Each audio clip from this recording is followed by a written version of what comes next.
But if you just glance down the list of characters, the Virgin Mandy and Mr. Big Nose and the man further forward, and so there are many of these that are just wonderful. There's an ex-leper, which is a character, sort of a stock character these days, isn't it?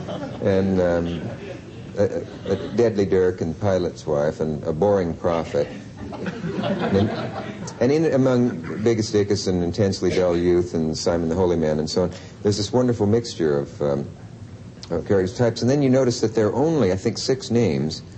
A casual observer would notice that most of the parts are played by the same people. Well, yes, the 6 of us played a lot of them. We had what there we are called... other people, of course. Yes, we called our repertory company, and there were 5 of them, and they played everything. But on the previous film, the Holy Grail, I remember the last day but one of the movie being driven to the location, and I said to the driver, I said, you've managed to sneak into a couple of scenes, haven't you? How many have you actually been in? And he said, I played 11 parts so far. And he was aiming to get it up to 15 by the end of the movie. You know, so if the driver's playing 15, we're working pretty hard.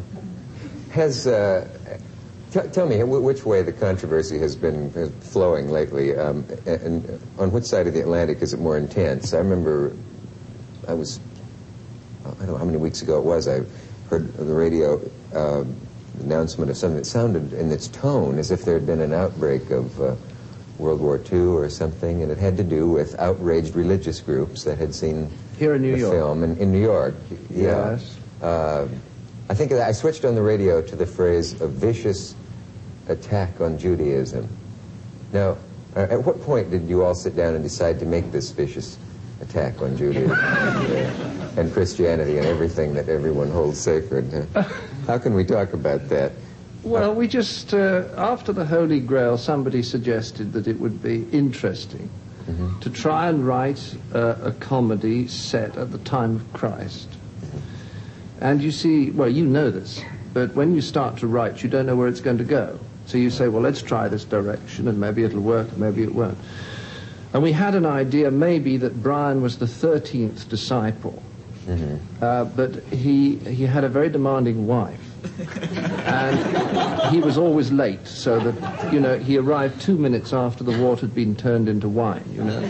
Missed everything. And he missed everything, and that he never got to the Last Supper because his wife had friends coming round, and he was going to meet them at the garden afterwards, and he went to a club called the Garden, you know. And we tried this, and we found it just didn't work, because the moment that you got near the figure of Christ, I mean really near, it just really wasn't funny, because Christ was wise and flexible and intelligent, and he didn't have any of the things that, I mean, comedy is about envy, right, greed, malice, avarice, lust, stupidity.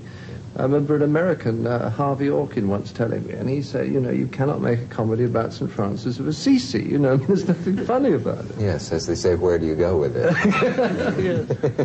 To hell, it would be the answer. So, but, you know, even talking about religious subjects in the way we are now offends some people, and I don't know what assumptions lie behind that. One of them, of course, being that there's nothing funny about certain things. This is wrong. I can't think of anything there's nothing funny about in some sense. And same people who talk about how humor is a healing, wonderful thing, then don't want it applied to certain areas. Weird. A lot of... I find it very difficult, but the trouble is, you know, what do you mean by religion? I mean, some of the PBS viewers, I believe, may have seen a series called The Long Search by a guy called Ronald Eyre, who made it for the BBC. And it was an investigation into 13 programs, basically into 13 religions. I think he did 3 on Buddhism. He traveled and did all the basic main religions in some detail. Judaism, Lutheranism, Catholicism. I think he even did the Church of England. I think he even found a program for that. Surprised it got in under the heading of religion, but anyway. Maybe it was there for variety. It's a little light relief round number 6. Yeah. And the thing about it, when he came to see this film, he said he thought it was a very religious film. And I may surprise you if I say I think it's a religious film. I think all the messages in it, in fact, are profoundly religious. But Ron Eyre did say, and I hope he won't mind my quoting him, that a lot of people that he thinks are not religious will be angry about it. And it simply depends on what you mean by religion. If you take religion to be a sort of revelatory and rather authoritarian creed, you know, in which certain things are handed down, must not be examined, must be obeyed, and there is a sort of an authoritarian structure enforcing it. If that's what you mean by religion, then I suppose it is in many ways anti-religious, but it's certainly not against Christ or anything Christ said.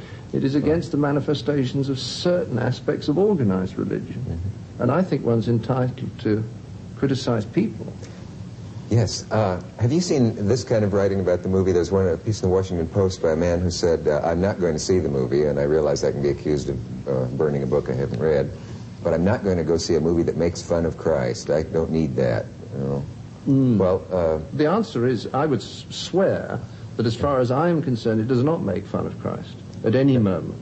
No, in fact, well, perhaps you should explain one thing about the plot that we may have left out. Brian has the, I guess, ill luck to be born on the same night that the three wise men are making their journey. Right. And they go to the wrong place. That's the triggering mechanism. That's right. They finish up in the wrong stable. Yeah.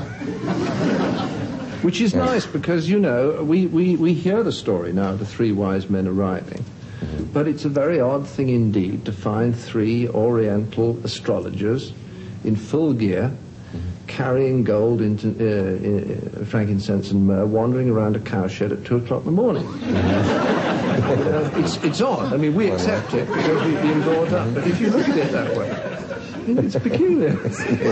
What are they doing? You know, one of them says led by a star, and Mandy, Brian's mother, says led by a bottle more like, which is, you know, is the natural assumption, exactly. Yeah. Do you have any idea, or does anybody, where comedy leaves off and satire begins? Is it satire in the movie when Brian has all these followers that he definitely does not want, and they even stand outside and repeat his phrases and say, yes, oh, that's so true.